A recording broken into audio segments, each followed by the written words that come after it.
नमस्कार दोस्तों। इस ट्यूटोरियल में हम लोग ये सीखने वाले हैं कि किसी फ्लटर एंड्रॉयड ऐप में चेक बॉक्स को कैसे इंप्लीमेंट करना है। तो चलिए कोड समझते हैं। यहाँ पे आपको लिव फोल्डर में जाके मेन डॉट डाट फाइल को ओपन करना है। सबसे पहले यहाँ पे इंपोर्ट्स मेन फंक्शन में हम लोग एक ऐप क्रिएट करते हैं जिसका नाम है माई ऐप। ये है वो माई ऐप क्लास जो एक्सटेंड करता है स्टेटलेस विजेट को। इससे क्या होगा कि इस क्लास के अंदर जो भी चीजें हम लोग डिजाइन करने वाले हैं उनकी स्टेट आगे जाके हम लोग मॉडिफाई नहीं कर सकते क्योंकि एक स्टेटलेस विजेट है। यहाँ पे हम लोग क्या कर रहे हैं, बिल्ड फंक्शन के अंदर एक मटेरियल ऐप क्रिएट कर रहे हैं। इस मटेरियल ऐप का टाइटल, इसकी थीम, इसका होम पेज कौन सा होगा, ये सारी चीजें हम लोग यहाँ पे कॉन्फ़िगर कर रहे हैं। होम पेज कौन सा होगा, वो होगा माय होम पेज क्लास। यहाँ पे हम लोग इस क्लास का एक टाइटल भी क्रिएट कर रहे हैं। ओके, ये वो माय होम पेज क्लास जो एक्सटेंड करता है स्टेटफुल विजेट को। इस क्लास के अंदर जो भी चीजें हम लोग डिजाइन करेंगे उनकी स्टेट आगे जाके हम लोग मॉडिफाई कर सकते हैं क्योंकि एक स्टेटफुल विजेट है। यहाँ पे हम लोग इस क्लास के एक स्टेट क्रिएट कर रहे हैं जिसका नाम है underscore my home page state. ये रहा underscore my home page state class. यहाँ पे हम हमारा एक्चुअल सारा यूआई क्रिएट करेंगे। सबसे पहले डेटा मेंबर्स में देखिए क्या क्या है। हम दो चेक बॉक्सेस स्क्रीन पे शो करने वाले हैं। ओके, तो उन चेक बॉक्सेस का जो स्टेटस होगा ऑन ऑफ वाला, वो हैंडल करने के लिए यहाँ पे एक एरे बनाया है, Boolean array. Okay, by default दोनों की वैल्यू हमने फॉल्स फॉल्स रखी है, मतलब दोनों check boxes by default off रहेंगे, अनसिलेक्टेड रहेंगे। ओके, और जब भी कोई चेक बॉक्स हम लोग सिलेक्ट या अनसिलेक्ट करेंगे उसका रिजल्ट, मतलब वो सिलेक्टेड है कि अनसिलेक्टेड है, उसका नाम क्या है वगैरह वगैरह, सारा रिजल्ट हम लोग इस रिजल्ट नाम के वेरिएबल में स्टोर करके कहीं पे शो करेंगे स्क्रीन के ऊपर। ओके, अब इस बिल्ड फंक्शन के अंदर हम लोग एक स्कैफोल्ड विजेट को यूज करते हैं। इस विजेट के ऊपर हम लोग सारा यूजर इंटरफेस क्रिएट करेंगे। ओके, ये हमारे सारे यूआई का बेस होगा। इस स्कैफोल्ड विजेट के दो इंपॉर्टेंट एट्रीब्यूट्स होते हैं, एक होता है ऐप बार एट्रीब्यूट और एक होता है बॉडी एट्रीब्यूट। ऐप बार एट्रीब्यूट मतलब हमारे ऐप का टूल बार। तो यहाँ पे हम लोग इस प्रकार से ऐप बार विजेट का यूज करके एक टूल बार क्रिएट करते हैं। टूल बार को कुछ बैकग्राउंड कलर देते हैं और टाइटल देते हैं। देन बॉडी एट्रीब्यूट में क्या है, हम लोग एक कॉलम यूज करने वाले हैं। ओके, क्योंकि हमें ढेर सारी चीजें एक के नीचे एक डिजाइन करनी है तो हम लोग कॉलम विजेट का यूज करेंगे। कॉलम विजेट में हम लोग क्या यूज कर रहे हैं, देखिए चिल्ड्रन एट्रीब्यूट है कॉलम विजेट में। ओके, चिल्ड्रन एट्रीब्यूट में हम लोग ढेर सारी चीजें डिजाइन करेंगे। क्या क्या चीजें देखते हैं, देखिए एक टेक्स्ट विजेट है जिसमें हम लोग हमारा रिजल्ट शो करने वाले हैं। तो यहाँ पे रिजल्ट ऐसा लिखा हुआ है और हमारा ये जो रिजल्ट वेरिएबल था वो भी यहाँ पे मेंशन किया हुआ है। ओके, तो सबसे ऊपर हम हमारा रिजल्ट शो करेंगे, वो आपकी कौन सा चेकबॉक्स सिलेक्टेड है, अनसिलेक्टेड है वगैरह वगैरह। देन इस टेक्स्ट विजेट के नीचे थोड़ी सी एम्प्टी स्पेस हमें क्रिएट करनी है, इसलिए हम लोग साइज बॉक्स विजेट का यूज करेंगे। ओके, 8 पॉइंट की एम्प्टी स्पेस हम लोग क्रिएट करेंगे। देन हम लोग एक रो विजेट का यूज करेंगे क्योंकि हमें दो चेक बॉक्सेस शो करने हैं, वो एक के बाजू में एक ऐसे हॉरिजॉन्टली शो करने हैं, तो हम रो विजेट का यूज करेंगे। अब इस रो विजेट में क्या है देखते हैं। देखिए इस रो विजेट में भी एक चिल्ड्रन एट्रीब्यूट है, इसके अंदर हम सारे चेक बॉक्सेस वगैरह क्रिएट करें। इसमें क्या क्या है देखते हैं।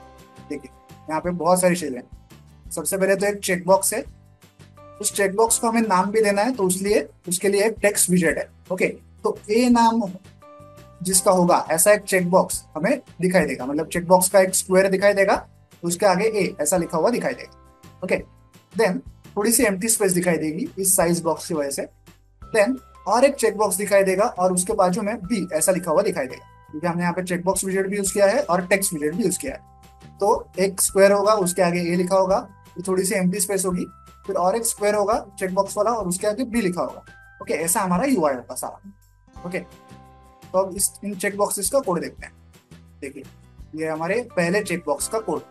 यहाँ पे हम लोग चेक बॉक्स की वैल्यू क्या रख रहे हैं, हमारा जो बुलियन एरे था ये वाला, इसमें से जो पहली वैल्यू है उसको हम लोग यहाँ पे मेंशन करेंगे। देखिए वैल्यू एट्रीब्यूट में वो चेक बॉक्स स्टेटस नाम का जो एरे था हमारा, उसकी जो पहली वैल्यू होगी, मतलब 0th पोजीशन की वैल्यू होगी, वो हम लोग इस चेक बॉक्स को दे रहे हैं। देन जब भी यूजर इस चेक बॉक्स को सिलेक्ट या अनसिलेक्ट करेगा तब ये ऑन चेंज फंक्शन कॉल होता है। यहाँ पे हम लोग क्या कर रहे हैं, इस चेक बॉक्स की जो लेटेस्ट वैल्यू है कि वो सिलेक्टेड है या अनसिलेक्टेड है, वो इस वैल्यू वेरिएबल में हमें उसका स्टेटस पता चलता है। तो हम लोग इस वैल्यू वेरिएबल को हमारे इस चेक बॉक्स स्टेटस के 0th एलिमेंट में स्टोर कर रहे हैं, मतलब चेक बॉक्स की लेटेस्ट स्टेटस जो होगी वो हम इस वेरिएबल में स्टोर कर रहे हैं। ओके, और देखिए यहाँ पे रिजल्ट वेरिएबल को भी हम लोग अपडेट कर रहे हैं। अब यहाँ पे हम लोग क्या लिख रहे हैं, चेकबॉक्स ए, और यहाँ पे आगे ट्रू या फॉल्स कुछ भी लिखा होगा। अगर चेकबॉक्स सिलेक्टेड है तो यहाँ पे ट्रू लिखा होगा, अगर अनसिलेक्टेड है तो फॉल्स लिखा होगा। ओके, अब देखिए ये जो चीजें हमने की है, ये हमने इस सेट स्टेट फंक्शन के अंदर की है। ओके, इससे क्या होगा, इससे ये जो दोनों चीजें हैं, हमारा checkbox zero, checkbox status variable और रिजल्ट वेरिएबल, ये जहां जहां पे यूज हुए हैं वहां वहां पे इनकी अपडेटेड वैल्यू पहुंच जाएगी। अब ये रिजल्ट वेरिएबल जैसे कि यहाँ पे टेक्स्ट विजेट में यूज हुआ है, तो जैसे ही यहाँ पे वो वेरिएबल अपडेट होगा वो यहाँ पे भी अपडेट हो जाएगा। ओके, और जैसे ही ये वेरिएबल यहाँ पे अपडेट होगा वो यहाँ पे भी अपडेट हो जाएगा। ओके, इस क्योंकि हमने उनको इस सेट स्टेट नाम के फंक्शन में अपडेट किया। ओके, तो यहाँ पे हमने चेकबॉक्स वो ए के बारे में सारी जानकारी। ओके, तो यहाँ पे चेकबॉक्स है, उसके आगे ये टेक्स्ट दिखाई देगा हमें ए करके, आगे थोड़ी सी एम्प्टी स्पेस दिखाई देगी और सेकंड चेकबॉक्स दिखाई देगा। ओके, अब सेकंड चेकबॉक्स में देखिए वैल्यू एट्रीब्यूट में क्या है, वो जो हमारा बुलियन एरे है वो, लेकिन अब उसकी जो सेकंड वैल्यू है, ओके, 2 नंबर की वैल्यू है, उसको हमने यहाँ पे एक्सेस किया है। ओके, उसका इंडेक्स नंबर 1 होगा, भले ही वो 2 नंबर की वैल्यू है लेकिन इंडेक्स नंबर उसका 1 होगा। ओके, तो यहाँ पे हमने वैल्यू उसकी सेट की। अब जब इस चेकबॉक्स को यूजर सिलेक्ट या अनसिलेक्ट करेगा तो इसका भी ऑन चेंज फंक्शन कॉल होगा, और उसकी जो करंट स्टेटस है वो इस वैल्यू वेरिएबल में होगी। इस वैल्यू वेरिएबल को हम लोग इस चेकबॉक्स स्टेटस ब्रैकेट 1 इस वेरिएबल में स्टोर करते हैं, और रिजल्ट वेरिएबल को भी अपडेट कर रहे हैं तभी। अब हम लोग यहाँ पे क्या लिखेंगे, चेकबॉक्स बी, और आगे ट्रू या फॉल्स जो भी होगा वो लिखा जाएगा। और ये सब हम लोग क्योंकि सेट स्टेट फंक्शन में कर रहे हैं, तो ये दोनों चीजें जहां जहां पे यूज की गई हैं पूरे यूआई में, वहां वहां पे भी इनके अपडेटेड वैल्यू पहुंच जाएगी। ओके, तो 2 चेकबॉक्सेस हम लोग स्क्रीन पे शो करने वाले। आप जब प्रैक्टिकली इसे देखेंगे आप बेहतर इसे समझ पाएंगे। तो चलिए इस ऐप को मोबाइल डिवाइस पर रन करके इसे प्रैक्टिकली चेक करते हैं। तो ऐप जो है मोबाइल डिवाइस पर रन हो चुका है। आप स्क्रीन के बीचों बीच क्या देख पा रहे हैं, एक रिजल्ट ऐसा टेक्स्ट देख पा रहे हैं, और नीचे 2 चेकबॉक्सेस है ए और बी। अब मैं चेकबॉक्स ए को सिलेक्ट करूंगा, तो देखिए वो सिलेक्ट हो गया और रिजल्ट अपडेट हो गया कि चेकबॉक्स ए ट्रू। अब चेकबॉक्स बी को सिलेक्ट करूंगा, तो देखिए चेकबॉक्स बी ट्रू। अब अगर मैं बी को अनसिलेक्ट करूं तो बी फॉल्स, ए को अनसिलेक्ट करूं ए फॉल्स, बी को सिलेक्ट करूं बी ट्रू, ए को सिलेक्ट करूं ए ट्रू, ए को अनसिलेक्ट करूं ए फॉल्स। इस प्रकार से आप किसी फ्लटर एंड्रॉइड ऐप में चेकबॉक्सेस को इंप्लीमेंट कर सकते हैं। वीडियो वीडियो में दिखाए गए इस कोड को डाउनलोड करने की लिंक मैंने वीडियो के नीचे डिस्क्रिप्शन बॉक्स में दे दिया, आप चाहें तो वहां से कोड डाउनलोड कर सकते हैं।